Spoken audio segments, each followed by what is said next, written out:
आप देख लीजिए क्या हालत है। इस टूटे फूटे स्कूल में बच्चे पढ़ते थे और ये भी बंद कर दिया गया। अब कई बच्चे ऐसे हैं जो अपनी पढ़ाई बंद कर चुके हैं क्योंकि इतनी दूर जा नहीं सकते। उनके पिता की स्थिति नहीं है ऐसी, उनके परिवार की स्थिति नहीं है ऐसी कि वो इतनी दूर अपने बच्चों को भेज सकें। कुछ ने अपना पेट काट के प्राइवेट स्कूल में भर्ती करा दिया बच्चों को। तो शिक्षा के साथ तो खिलवाड़ कर रहे हैं ये लोग, और ये तो चाहते हैं हमारी जो आने वाली पीढ़ियां हैं वो अनपढ़ रहें, गंवार रहें। तो इसीलिए अनपढ़ और गंवार रखना चाहती है भारतीय जनता पार्टी की सरकार की। ये लोग अनपढ़ रहेंगे तो सवाल नहीं पूछेंगे। बाबा साहब का क्या सपना था? बाबा साहब डॉक्टर भीमराव अंबेडकर जी कहते थे कि शिक्षा शेरनी का वो दूध है जो जितना पिएगा उतना दहाड़ेगा। तो आप वो शेरनी का दूध ही बच्चों से छीन लेना चाहते हैं।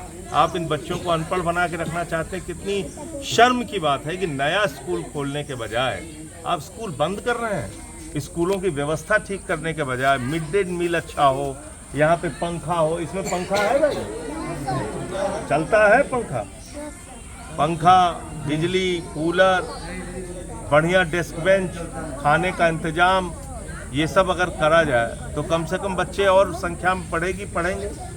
आपने मिड डे मील में नमक रोटी देना शुरू कर दिया, कभी चावल में कीड़े दिखते हैं। तो अब आप हालत स्कूल की खुद देख सकते हैं। और क्या करेंगे इसका?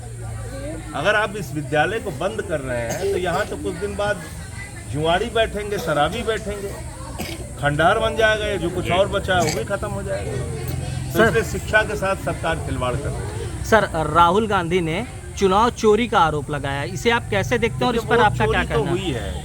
मैंने तो दिल्ली में सारे खुलासे किए थे और मैंने बताया था केंद्रीय मंत्रियों के घर में 33 वोट, 35 वोट, 26 वोट, 22 वोट ऐसे वोट बने थे। मैंने इस बात का खुलासा किया था कि छोटे छोटे एक फ्लैट के घर में 22 वोट बने थे दिल्ली में। सारे प्रमाण दिए थे।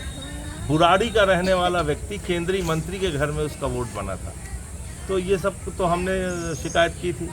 तो मुझे लगता है कि जो अब खुलासा किया है राहुल गांधी जी ने, और जो पहले भी हम लोगों ने शिकायतें की थी, ये अपने आप में, हालांकि उस वक्त कांग्रेस पार्टी और राहुल गांधी जी और इन लोगों ने इस पर सवाल नहीं खड़ा किया दिल्ली के चुनाव में और जो गड़बड़ियाँ हुई थी। लेकिन अब जो मामला सामने आया है, या फिर जो SIR का मामला सामने आया है, या ये भी मामला सामने आया कि एक वोटर 3-4 राज्यों में वोट कर रहा है, इसके बाद फिर चुनाव की कोई विश्वसनीयता